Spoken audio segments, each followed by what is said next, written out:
Thank you all for joining us today for our second session under the online event of non-human identity, the risks, the reality, and how best to manage.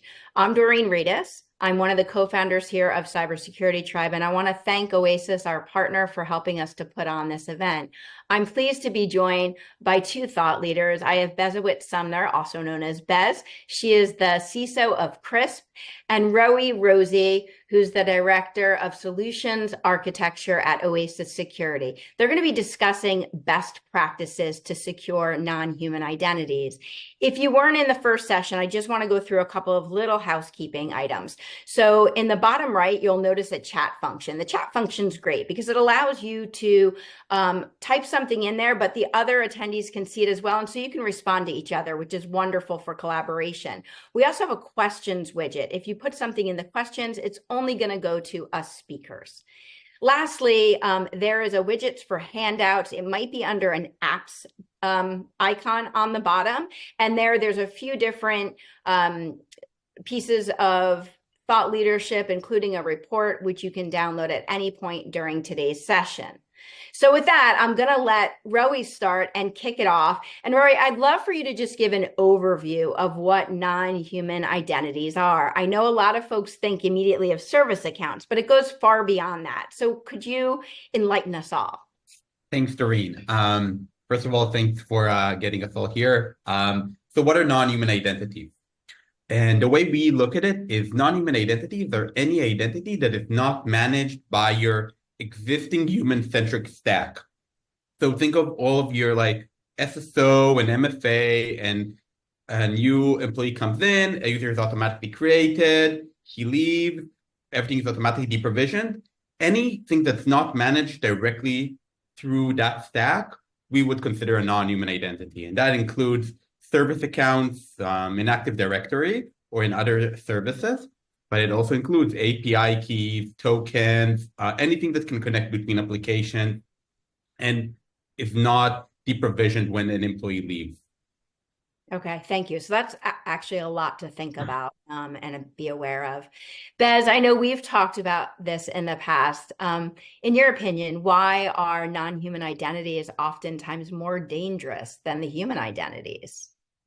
Well, thank you, Doreen, and thank you, Roey. So to the same, the definition provided on non-human identities, we always think about, human, it's Bezawit accounts, and I know how to protect it. And one of the first things that we think about protection is MFA, right? We have multi-factor authentication to protect human accounts, but we have no MFA on these privileged accounts, or usually we have to think about the equivalent of what that MFA is for non-human identities. And we have the number has increased for these number of identities because of, as Roey said, SaaS applications, or we have these SSOs. We want multiple applications to be able to deliver on the work that we're doing. And we have, set up microservices in order, we went from what we were used to these smaller microservices. And then now we have, with the use of AI, we're only getting more and more of these non-human identities. And they're mostly highly privileged because they have to do work of, they're alive 24/7, essentially. They're working 24/7. That makes them very highly privileged.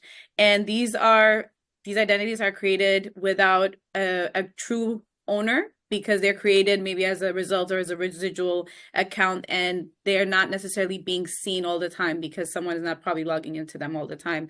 And in the cloud world that we live in right now, within cloud service providers, as well as with SaaS applications, we have just seen the increase. And this is also with work from home, right? When we went remote, there were a lot of reasons for us to use a lot of services that were going to help us. So with all of this, Doreen, it has made it that much more complex to manage these non-human identities. Thank you. And Bez, if you don't mind, I'm just going to stick with you for a minute. Okay. So how do you think cyber leaders should approach the management of non-human identities? Because that's a huge undertaking and something that I think oftentimes has been forgotten or not focused on. So what do you need to be doing as a cyber leader today?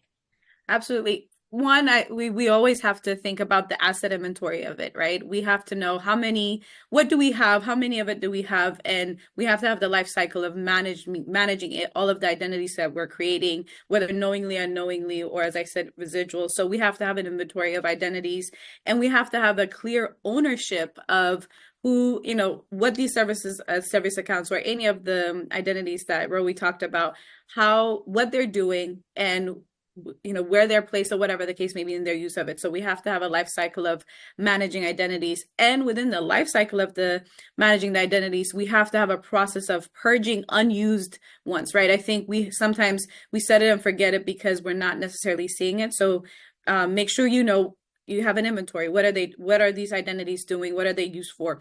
Assign a clear owner to all of these identities so that if and when you have to reach out, even for internal management, there's a clear path in managing those. And within one study, there's a 1-to-45 ratio of human identities to non-human identities, and that could be many depending on what research we're looking at. But that shows you the sheer volume and the sheer amount of work that one has to do. So it has to be an automated process in order for us to manage these identities. Because one human account Bezawit leaves an organization, that's one thing. But if there's really is that 1-to-45, it makes it very difficult, and we have to manage the process of onboarding and offboarding this identities, and it has to be automated. So overall, asset inventory, identify ownership, clear ownership and clear use, and manage through that with an automated process. That would be the start, and something that's manageable and scalable. Sorry, I muted myself too long. Thank you, Bez. That was super helpful. I'll tell you, it's interesting. I started talking about non-human identities with our CISO community somewhere around February or March. And immediately some were like, oh, I've never thought about non-human identities, or, oh, you mean service accounts, right? And then Bez, you and I spoke, and you were like, this is something I've been talking about for a while. So fast forward, that was only February. We're talking about really 7 months. And it feels like everybody is thinking about non-human identities today. And obviously there was a major breach in the news that was related to non-human identities. So that's raised the awareness. But as I speak with more and more CISOs about their focus over the next year, and identity and access management comes up, they oftentimes will say, non-human identities, this is something I really need to pay attention to, or we haven't figured out a solution yet. So Roey, on that, figuring out a solution, let's discuss the most effective approaches to mitigating risk of human identities. Terrific. So this is something we've been doing a lot with a lot of different organizations. I've been working closely with leaders and administrators to do this. So the first challenge is always, as Beth mentioned, creating the inventory, getting all of the data into one place. And there's a lot of different systems. So the non-human identity can be all over the place. It could be on-prem and Active Directory and identities in databases, and it can also be in the cloud and different cloud providers and their different identities and access keys that they have, and also in different SaaS products, which is a very long tail. Think of all of your SaaS products, Salesforce, Snowflake, Databricks, all of them can create service accounts and API keys that are being shared across the organization. And just creating an inventory of all of that is the first step, getting all the information into one place. And that's usually the first step. Once we have that inventory, what we will want to do is we will want to prioritize everything, right? So understand what has the most privileges or where your crown jewels are residing, and say, okay, these are the most important identities, and they should be governed with the utmost care. So this will change for different organizations. Bev, in your case, for example, right? What would be the crown jewel? Oh, the data that we have, all the data that we need to, and we're protecting on safeguarding on behalf of our participants. And is all data the same, or would there be some data that is more privileged? There are some that would be, privileged, and part of it is making sure that we understand which ones are considered the protected health information, and then which ones are, potentially business sensitive. But you're right, in the crown jewel aspect of it, it would be any of our systems that are hosting the protected health information, which is crown jewels for us. That sounds very accurate from what we've been seeing. And for example, so healthcare, so it's always be PHI, their health information, and also some critical business trade secrets, things like that. With financial institutions, it's sometimes different. It's all about credit card information, PCI, or other sensitive banking information, insider trading, things like that. So first step is to identify the riskiest identities based on what type of access they have, either high permissions, wide permissions, or access to specific pieces of data. And that'd be prioritizing. Second level is prioritizing based on risk. So I'll give a few examples. If you have one identity, which is shared with just one place, internal, not internet facing, interesting, but it's more protected. But identities that are internet facing, which you can log onto from every machine. So any IP can log into them and also have wide access and also have been laying there for a long time, or maybe shared with a third party, these will be higher prioritized for remediation. For setting up automatic rotation, for example, or it's more important to know who's the owner responsible for them. So that's the prioritizing part, which we always like to start with. And then the last step is to prioritize based on specific risk factors. For example, identities that might have been exposed in a breach, or that an offboarded employee still has access to them and are internet facing. And then we will always tell the customer to disable or rotate this identity as the first step. And then we can go down by the priority, starting with the highest privilege ones and going down the stack. Thank you for that.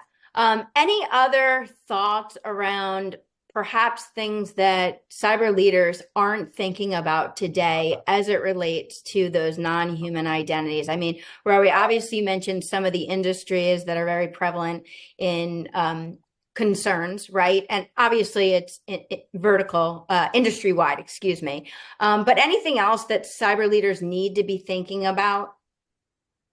So I think an interesting thing that often is missed is to rethink about the priorities.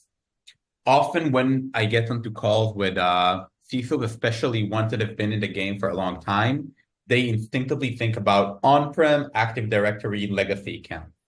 Which are definitely important and have been there for a while and are a great thing to fix, and auditors look at them all the time. But in terms of risk, I think a lot of the newer SaaS platforms that are internet facing, that have a lot of data that you don't think about, Office 365, modern databases, different SaaS tools are a place that's often neglected and I think should be cared about just as much, if not even more. Perfect. Thank you. Bez, anything else on your side?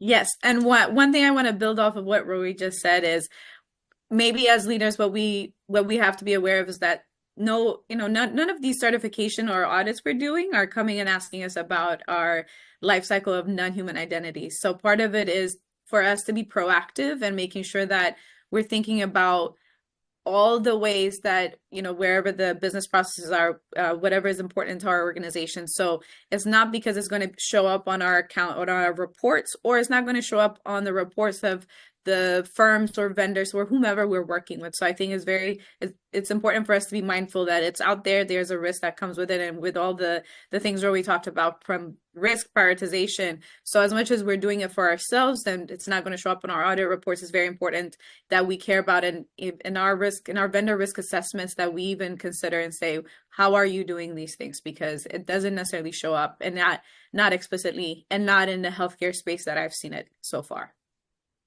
Oftentimes things aren't a problem until they truly are a problem. And what I'm about to say goes across all areas of cybersecurity, but most definitely when it comes to non-human identity. And it's a silly analogy, if you will, but we had been getting alerts, of course, in Florida about tornadoes at one point. And like anything, you just kind of like, oh yeah, it's not a problem. Until we actually drove right through a very serious tornado and, Fortunately, we're able to live to tell about it. But as a result of that, we became much more aware of what to do. So when you think about non-human identities right now, there are probably those out there that say, oh, I don't need to worry about that just yet, or it hasn't been raised from an audit perspective. But the reality is that's until something happens. So the idea, to Bez, your point, is to be proactive, be on top of it now before it becomes too late. I saw that we did have some questions come in through the platform, but unfortunately, we're running out of time because we have another session right after this. So for those of you who submitted questions, and thank you for that, we're going to get back to you via email. They're not going to go unanswered. That's the good news. Roey and Bez, I want to thank you both for joining me today and sharing this information, which I think is very helpful to our audience. Of course, a huge thank you to Oasis for partnering with us for this. And Roey, I know I'm going to see you for the next session, so I'm hoping all in attendance here will be able to join us there, because this is where the rubber meets the road. Roey's going to share some information on some true case studies and the results of those. So look forward to seeing you all there. Thank you so much. Thank you. Thank you.